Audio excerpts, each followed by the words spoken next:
오늘도 미네소타 연합감리교회 토요 새벽 예배에 오신 모든 분들을 주님의 이름으로 환영합니다. 우리 같이 찬송가 364장, 새 찬송가는 338장, 4주를 가까이 하게 함은 우리 찬양하도록 하겠습니다.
오늘 우리에게 주신 하나의 말씀은 창세기 11장 1절로 9절까지 말씀입니다. 창세기 11장 1절로 9절까지 말씀, 우리 같이 한 목소리로 읽도록 하겠습니다. 제 11장. 온 땅의 언어가 하나요 말이 하나였더라.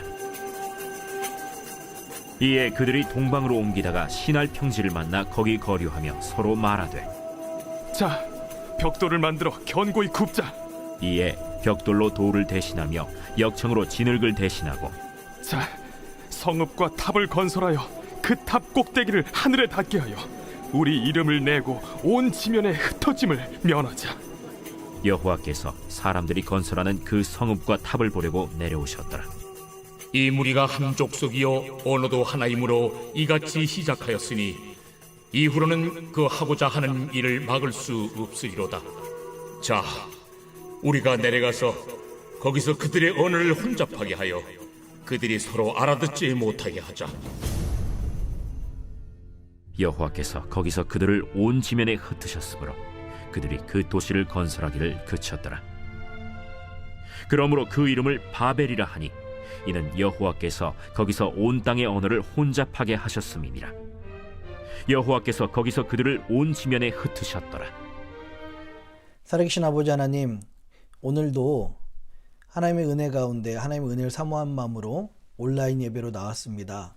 사랑하는 주의 백성들에게 오늘 이 창세기 11장 말씀을 통하여서 하나님께서 우리에게 하시고자 하신 말씀이 온전히 가감없이 전달되는 시간 되게 하여 주시옵소서. 성령 하나님께서 그렇게 일하실 것을 기대하오며 이 모든 말씀을 사랑하신 예수님 이름으로 간절히 기도합니다. 아멘. 할렐루야. 우리 주님의 크신 은혜와 평강이 오늘 이 아침에 함께 예배드린 모든 분들과 함께 하시기를 주님의 이름으로 축복합니다. 오늘은 그 유명한 바벨탑 사건이 나오죠. 바벨성이라고 해도 맞을 것 같습니다. 어떤 사람들은 아니 인간들이 좀 모여서 자기네들끼리 좀 살기 위해서 탑 좀 쌓고 서로 힘을 모아서 산다는데 하나님이 왜 이것을 이렇게까지 싫어할까? 인간들이 힘이 세지는 것이 이렇게 싫으신가? 견제하시나? 라고 생각하는 사람들도 있을지 모르겠습니다. 그러나 오늘 이 말씀을 잘 살펴보면요, 하나님의 말씀을 철저히 대항한 인간들의 교만과 추악한 그 죄된 본성을 바탕으로 해서 오늘 이 바벨탑 사건이 벌어지고 있습니다. 2절 한번 읽어볼까요? 2절입니다. 이에 그들이 동방으로 옮기다가 신할 평지를 만나 거기 거하고. 이제 노아의 세 아들에서부터 낳은 모든 자손들, 특히 함의 자손들이죠. 이 자손들이 계속 옮겨갑니다. 단순히 이 한 절이 정보를 전달하는 것 같지만 이 안에는 엄청난 우리 인간의 큰 불순종이 묘사되어 있습니다. 여기서 동방으로 옮기다라는 것은 단순히 방향을 말하지 않습니다. 사실 창세기 1장부터 10장까지 이 동방이라는 표현, 동쪽이라는 표현이 5번 정도 나오는데 모두 에덴과 연결되어 있습니다. 즉 에덴, 하나님의 중심에서 더 멀어지는 동쪽으로 이동하고 있다는 겁니다. 단순한 방향이 아니라 하나님과 멀어지는 모습을 지금 나타내고 있고요. 여기서 옮기다가라는 뜻은 단순히 이동하다는 뜻이 아니라 원어로 보면요, 나세암이라는 뜻으로 뽑아내다, 말뚝을 뽑아내다 라는 뜻입니다. 즉 사람들이 하나님과 점점 멀어지면서 여기 한번 살아봤더니 여기도 좀 부족한 것 같고 저기 한번 살아봤더니 여기도 마음에 안 들어서 한번 살아보면서 계속 어디가 살기 좋은 곳인지 계속 이동하고 있는 그런 모습이 여기서 옮기다가라는 뜻입니다. 여러분 이 동방으로 옮기다가 이들이 정착한 곳이 바로 신할 평지라고 이야기합니다. 지금의 이라크 지역 정도로 우리가 어느 정도 생각하고 있는데요. 유프라테스 강이나 티그리스 강 그 중간에 있는 지역이다. 그 바벨론 지역이 분명하다라고 생각을 합니다. 근데 여러분 이 신할 평지는 어떤 곳입니까? 창세기 10장에 우리 나왔었잖아요. 함에 저주받았던 그 함의 자녀 중에서 구스라는 사람이 있었고요. 구스에서 그 자녀 중에서 니므롯이라는 당시에 가장 큰 영웅 호걸 그 사냥꾼이었었고 힘이 센 사람이 바로 제국을 건설했고 그가 세운 나라 중에 하나가 그가 정착한 곳이 바로 이 신할 평지였습니다. 창세기 10장 10절에 이렇게 말하고 있어요. 그의 나라는 신할 땅의 바벨과 에렉과 악갓과 갈레에서 시작되었으며 라고 이야기합니다. 여러분 지금은 이 2절 말씀이 어떤 것을 묘사하고 있냐면 하나님의 뜻을 구해서 하나님과 가까이 있거나 아니면 하나님이 원하시는 곳에서 살기보다 하나님을 떠난 이 인간들이 하나님과 동쪽으로 점점 멀어지고 있습니다. 그것도 자기들이 살고 싶은 그곳을 하나님이 살라고 하신 곳이 아니라 자기들이 살고 싶어하는 하나님의 의도와 상관없이 자기의 뜻대로 자기 좋은 대로 살 곳을 찾아다니는 것. 하필 그래서 정착한 곳이 시날 평지입니다. 이 시날 평지는 지금 니무롯이라는 당대 가장 폭군과 힘센 사람이 통치하는 곳이라고 했습니다. 여러분 그 니무롯은 말씀드렸듯이 힘이 센 사람이었어요. 즉 하나님의 통치 아래 있기보다 인간의 통치 아래 있기를 원했고요. 하나님의 그 보이지 않는 보호하심보다 인간의 그 힘센 칼날을 니무롯의 힘센 그 권력을 의지하고 싶어서 지금 인간된 모습으로 이렇게 나와 있습니다. 지금 2절의 말씀은 단순히 한국말로 읽었을 때는 이 말씀이 정보 전달하는 것 같지만 이 안에 그 원어적으로 또 당시 읽었던 사람들의 그 어감을 보면은 인간들의 하나님의 불순종한 모습이 여기에는 굉장히 많이 깊게 담겨 있습니다. 3절에 이렇게 말합니다. 서로 말하되 자 벽돌을 만들어 견고히 굽자 하고 이에 벽돌을 돌로 대신하여 역청으로 진흙을 대신하고 라고 그렇게 이야기하고 있습니다. 요새 지금 이제 인간들이 모여서 하는 행동이 무엇입니까? 벽돌을 만들어서 견고히 굽자라고 이야기합니다. 여러분 벽돌을 만들어서 구우니까 진흙을 이겨서 구우니까 벽돌이 되었다는 거예요. 그 당시에 엄청난 발달된 그 건축 기술을 가지고 있었던 것입니다. 지금 생각하면 아무것도 아닐 겁니다. 그런데 아마 우리 여러분 그 스마트폰을 가졌을 때 그런 획기적인 그 발명품이라고 생각하지 않습니까? 지금 이 스마트폰으로 모든 것을 다 처리하고 일상을 다 처리하고 지금 예배도 어쩌면은 스마트폰으로도 볼 수 있는 그런 시대가 됐습니다. 그런데 당시에 벽돌 굽고 벽돌을 만든다는 것은 어쩌면 스마트폰보다 당시에는 더 큰 영향력과 획기적인 발명품이 이 벽돌 만드는 일이었습니다. 예전에는 돌에 살거나 아니면은 큰 돌을 동굴에 살던가 큰 돌을 가져다가 이렇게 모아놔야 살 수 있는 집을 나무를 짓는 집을 그렇게 살았는데 이제 진흙을 구워서 벽돌 만들 수 있어서 자기가 원하는 곳에 얼마든지 살 수 있고요. 또 많은 사람들이 모여 살 수 있고 도시를 건설할 수 있으며 뿐만 아니라 성을 건설할 수 있게 되는 것입니다. 이것은 당시에는 아마 엄청나게 획기적인 그런 과학적인 발전이었을 것입니다. 그리고 역청으로 진흙을 칠하고 라는 표현이 있잖아요. 그래서 역청은 원어로는 아스팔토스라는 뜻입니다. 즉 아스팔트라는 뜻이에요. 여러분 우리 역청을 칠해서 그 벽과 벽을 사이를 막아서 방수를 하게 되죠. 근데 이것이 언제 쓰였던 공법입니까? 노아가 방주를 만들 때 하나님이 역청을 바르라고 하나님이 가르쳐 주셨던 그 공법입니다. 하나님이 우리 인간들에게 말씀해 주셨던 그런 문명의 이익이죠. 자, 오늘 이 모습을 보면요. 사람들에게는 당시 획기적인 기술, 그 벽돌을 만들어 굽는 기술과 뿐만 아니라 역청으로 진흙을 만들어서 이것을 가지고 바벨탑과 바벨성을 쌓았던 것입니다. 하나님은 인간의 구원과 인간의 안전을 위해서 이 놀라운 기술과 이 인간의 편의를 위해서 이 모든 것을 허락해 주셨는데 인간들 자신들은요 그 이익과 그 기술을 하나님께 감사하기보다 하나님께 불순종하는 데 사용하는 모습들이 3절에 나와 있습니다. 여러분 요즘도 그런 일 있잖아요. 하나님은 이 인간의 편의를 위해서 또 병을 고치고 이 모든 일들을 위해서 뛰어난 과학기술과 의학기술을 허락해 주셨습니다. 그런데 왜 사람들은요 이 과학기술과 의학기술을 가지고 어떤 일들을 합니까?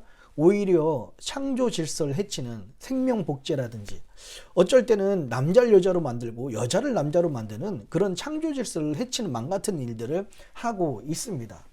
여러분 동성애자들을 차별하거나 정죄하자는 말이 아닙니다. 그리고 적어도 교회와 성경이 무엇이 하나님의 창조 질서인지를 정확하게 이야기할 필요가 있다는 것입니다.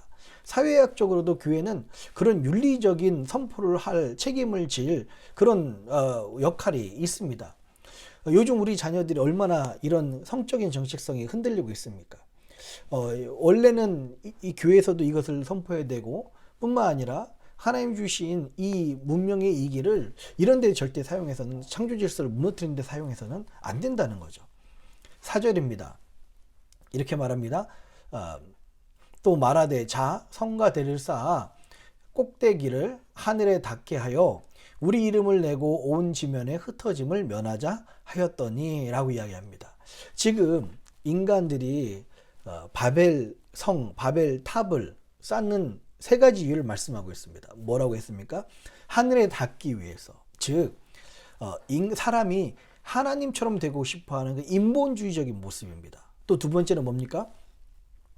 자신들의 이름을 내기 위해서. 세 번째는 그래서 온 지면에 흩어지는 것을 면하자라고 그렇게 이야기를 합니다. 여기서 흩어진다는 말은요, 나부처라는 그런 원어에서 나온 말인데요. 이 말은 사실 산산조각이 나다라는 그런 의미가 담겨 있습니다. 하나님께서는요, 우리 인간들을 만드시고 창세기 1장부터 우리들에게 축복해 주셨습니다. 명령하십니다. 생육번성 땅에 충만하라고 창세기 1장 28절에 이렇게 말씀하시고 명령하셨죠. 우리 인간들의 해야 될 일은, 하나님의 명령은 하나님께서 주신 이 생명을 가지고 이 땅에서 생육하고 번성하고 땅에 충만하는 것입니다. 뿐만 아니라 노아의 홍수를 통해서 심판받은 그 노아의 가족들에게, 살아남은 노아의 가족들에게 하나님께서는 또다시 똑같은 축복을 합니다. 창세기 9장 1절에 그렇게 생육번성 땅에 충만하라고 말씀하고 있는데요. 여기서 땅에 충만하라는 것은 이런 뜻입니다. 땅에 흩어져서 살라라는 그런 뜻입니다. 땅에 편만하게 퍼져라 라는 뜻입니다. 그런데요, 사람들은 이 흩어짐을 면하고자 바벨탑을 만든 것입니다. 즉 땅에 충만하라는 그 하나님의 명령을 거역하고 자기들끼리 자기들 원하는 데서 자기들의 이름을 높이기 위해서 지었던 것이 바로 바벨성이고 바벨탑인 것입니다. 하나님의 말씀에 그 불순종하는 모습들이 여기에 나와 있어요. 여러분, 참 오늘 이 말씀을 보면서 오늘날의 그리스도인들을 한번 생각하게 됩니다. 얼마나 많은 그리스도인들이 신앙생활을 한다고 하지만 인본주의적인 신앙생활, 하나를 닫고자 자기가 하나님 위치에서 인본주의적인 교회 생활을 하는 사람들이 참 많습니다. 뿐만 아니라 신앙생활을 하면서 하나님의 이름을 높이기보다 자기 이름을 높이는 경우들도 있고요. 또 흩어지는 것, 즉 나프츠, 무슨 뜻입니까? 내가 죽는 것, 내가 산산조각 나는 것을 싫어하고, 신앙생활 하면서 여전히 나 자신을 포기하지 못하고 십자가에서 죽이지 못하고 이 죄된 나를 끝까지 부여잡고 있는 모습을 보게 됩니다. 계속 말씀드립니다. 여러분, 신앙생활은 내가 죽는 겁니다. 내가 죽고 예수 사는 것, 내가 십자가에서 죽고 성령이 내 안에 살게 하시는 것, 이것이 신앙생활이다, 영적 생활이다 라고 이 말씀을 드렸습니다. 여러분, 오늘 이 내가 죽는 것이 싫어서 바벨탑을 쌓았던 이 바벨탑의 인간들의 불순종을 보면서 우리의 모습을 바라보게 됩니다. 얼마나 많은 그리스도인들이 인본주의적이고 나를 높이고 싶어하고, 우리 모습 속에 그런 모습 있지 않습니까? 그리고 내가 죽기 싫어하는, 산산조각 내서 하나님은 십자가에서 죽이라고 말씀하시는데 여전히 내 자신을 죽이지 못하고 내 자신을, 죄된 내 자신을 드러나는 것을 당당하게 하고 자랑스럽게 생각하는 이런 모습을 살고 있는지 돌아보게 됩니다. 나는 죽고 예수를 사는 그런 인생들 되시길, 그런 믿음의 은혜들이 있기를 주님의 이름으로 축복합니다. 5절에 보면 이렇게 말씀하고 있습니다. 여호와께서 인생들의 쌓는 성과 대를 보시려고 강림하셨더라. 여기서는 하나님께서 모르셔서 조사하기 위해서 더 가까이 오셨다는 뜻이 아니라, 하나님께서는 이 인간들의 죄된 모습을 더 집중해서 보셨다. 이 숨은 의도까지, 뒤의 배경까지도 면밀히 보셨다라고는 하는 그런 뜻이 담겨 있습니다. 7절에 이렇게 말씀하십니다. 자, 우리가 내려가서 거기서 그들의 언어를 혼잡케 하여 그들로 서로 알아듣지 못하게 하자 하시고 라고 이야기하고 있어요. 그러면서 이제 인간의 그 언어가 혼잡게 되고 서로 의사소통이 안 되는 일들이 일어납니다. 여러분, 이 시대의 많은 문제를 봅니다. 이 시대의 많은 문제들을 보면, 이 시대의 많은 문제들이 사실 그 소통의 부재, 즉 제대로 된 의사소통이 되지 않아서 서로 생각이 달라지고 서로 사상이 달라지고 정치적인 색깔이 틀려지고 남자와 여자, 진보와 보수, 또 모든 세대 간의 이 모든 갈등들이 의사소통에서 온다고 해도 과언이 아닐 정도로 이 소통의 문제가 굉장히 심각합니다. 여러분, 한국어하고 영어에서 그럴까요? 그렇지 않습니다. 같은 한국말을 하더라도요, 자신의 가지고 있는 생각에 따라서 소통이 되지 않습니다. 얼마나 많은 가정들이 부모와 자식 간의 소통이 잘 이루어지지 않고 있습니까? 우리는 한국말하고 자녀들은 영어하기 때문에 이 소통이 제대로 이루어지는 것이 아니라 의사소통이 단절된 시간이 오래되면 오래될수록 우리 자녀들과 이 이야기하기가 어려워지는 것입니다. 얼마나 많은 사람들이 자기 생각에 갇혀서 제대로 다른 사람들하고 소통을 못하고 있는지를 우리 시대의 우리 사람들을 보면 알 수가 있습니다. 말씀드렸잖아요. 소통이 불통이면 고통이다 라고 말씀드렸습니다. 지금 우리 인간들에게 있었던 바벨탑을 쌓으면서 불순종한 모습 때문에 우리 인간들에게 왔던 그 죄의 결과는 이 땅에서 언어가 달라지고 흩어지는 일들이 일어났습니다. 그래서 8절, 9절 이런 일들이 일어납니다. 사람들이 흩어지기 시작하는 거죠. 서로 말을 알아듣지 못하는 겁니다. 여러분, 하나님의 심판의 결과는 분명했어요. 사람들이 온 땅에 흩어지는 것입니다. 더 이상 자기가 원하는 곳에서 자기 마음대로 신할평지에서 인간의 그 권력에 빌붙어서 사는 인생이 아니라 이제 하나님이 말씀하신 대로 흩어지는 인생이 되었습니다. 여러분, 잘 보십시오. 하나님은 바벨탑을 쌓는 그 인간을 징계하기 위해서 이 8절, 9절 이 말씀을 주셨지만, 어쩌면 그 하나님의 징계가 땅에 충만하라, 흩어져라 라고 하는 그 말씀을 이루시는 또 다른 은혜의 시작이 되었다는 것입니다. 여러분, 하나님의 백성들에게는요, 하나님이 징계하시지만 그 징계가 하나님의 은혜를, 하나님의 명령을, 축복을 이루는 또 다른 시작이 될 수 있다는 것입니다. 오늘 이 바벨탑에 모여 있었던 사람들이 이제 반강제적으로 본의 아니게 하나님의 명령에 따라서 온 땅에 충만하게 되는 것입니다.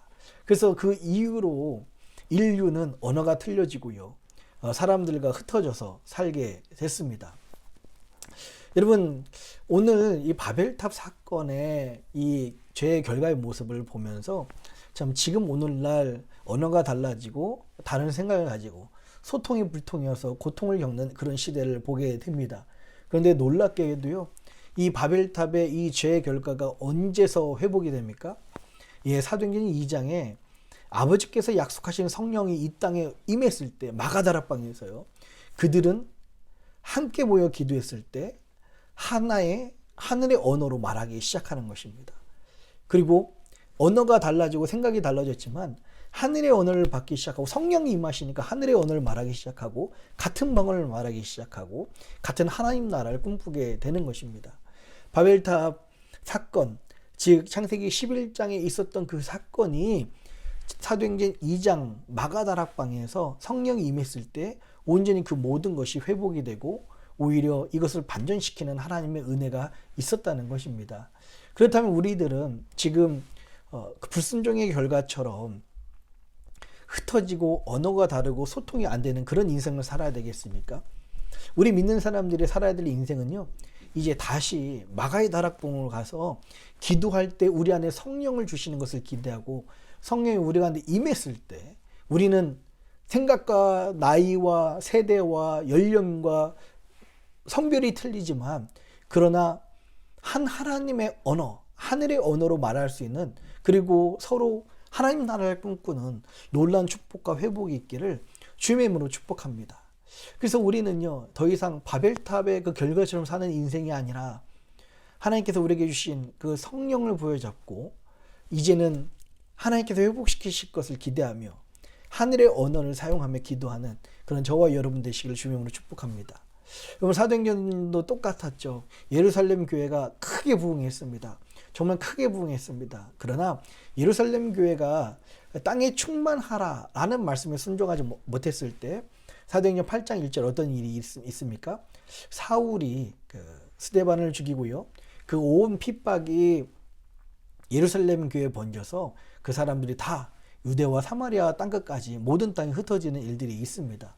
예, 오직 성령이 너에게 임하시면 너희가 내 증인되고 사마리아와 땅끝까지 내 증인되라는 이 말씀이 이루어진 것입니다. 참 오늘 하나님께서는 이때부터, 또 땅에 충만하라 이때부터 우리들에게도 선교적 사명을 주셔서 은혜 받은 자들, 하늘의 언어를 구사하는 자들, 하나님의 나라를 꿈꾸는 사람들이 이제는 그 받은 성령을 가지고 땅에 충만하게 그 복음 들고 나가서 그 복음을 전하라는 그런 은혜를 주신 것입니다.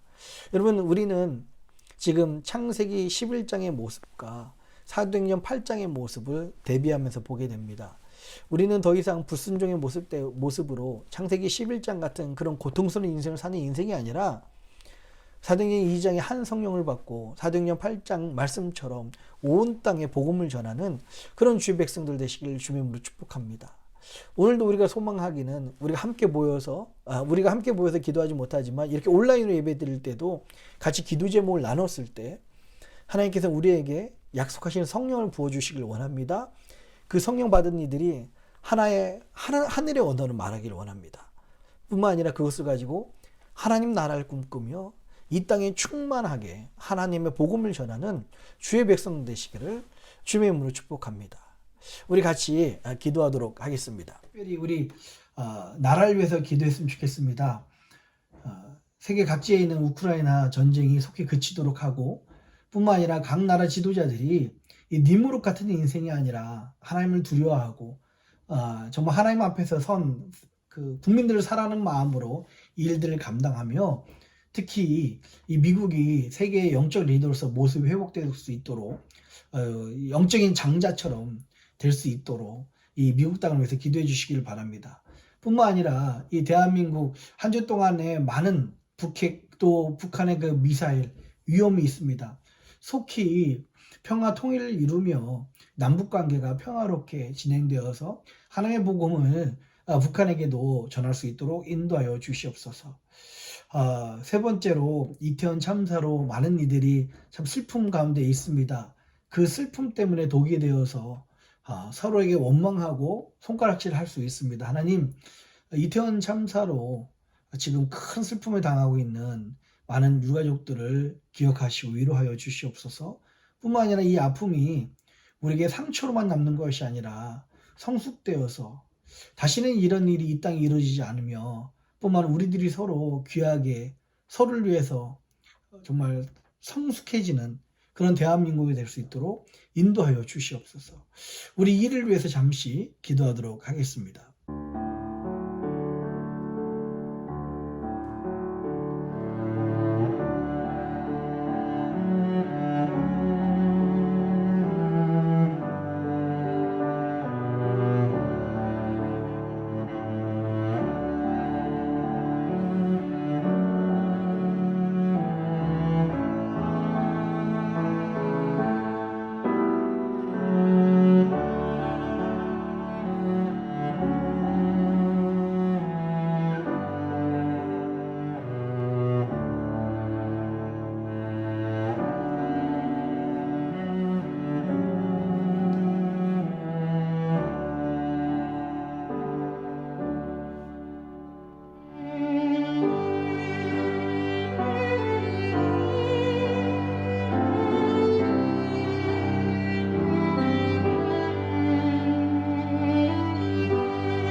두 번째로 교회를 위해서 기도합니다.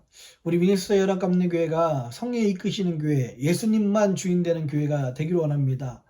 참 큰 홍수 뒤에 한바탕 홍수가 땅을 휩쓸려 간 뒤에 혼자 서 있는 노아의 모습, 아마 한바탕 큰 전염병이 이 땅을 휩쓸고 간 후에 가만히 서 있는 우리의 모습과 같을 것 같습니다. 하나님, 우리 교회에 무지개 언약과 같은 언약을 주시고 생육번성 땅에 충만하라는 다시 한번 그 축복의 말씀을 우리에게 허락하여 주시옵소서. 뿐만 아니라 세우신 부족한 자 주의 종 담임 목사의 영육간의 강건함과 가정의 화평을 주셔서 이 목회하는 데 지장이 없도록 늘 가정 가운데 함께하여 주시옵소서. 교육부를 위해서 기도합니다. 우리 교회가 함과 같은 그런 가문이 아니라 샘과 같은 그런 가문이 되기 원합니다. 하나님, 우리 자녀들에게 큰 축복을 주시고 또 돕는 손길들 사역자 허락하여 주셔서 자녀들에게 바른 신앙교육 할 수 있도록 인도하여 주시옵소서. 우리 이 일들을 위해서 잠시 합심해서 같이 기도하도록 하겠습니다.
살아계신 아버지 하나님, 창세기 11장에 인간의 불순종으로 저들이 하나님 앞에서 소통이 부재하며 서로에게 언어가 혼탁하게 되고 저들의 불순종으로 말미암아 저들이 흩어지는 모습을 바라보게 됩니다.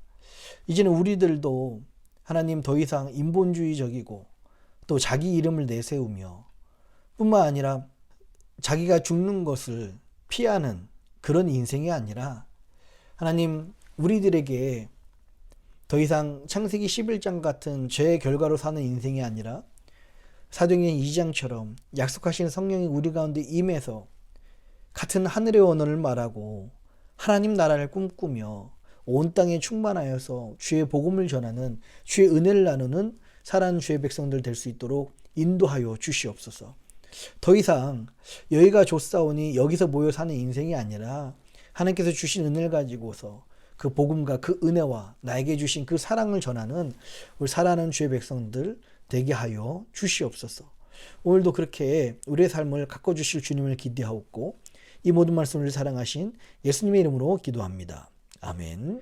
하늘에 계신 우리 아버지여, 이름이 거룩히 여김을 받으시오며 나라의 임하옵시며 뜻이 하늘에서 이룬 것 같이 땅에서도 이루어지이다. 오늘날 우리에게 일용할 양식을 주옵시고 우리가 우리에게 죄진 자를 사하여 준 것 같이 우리 죄를 사하여 주옵시고 우리를 시험에 들게 하지 마옵시고 다만 악에서 구하옵소서. 대개 나라와 권세와 영광이 아버지께 영원히 있사옵나이다. 아멘.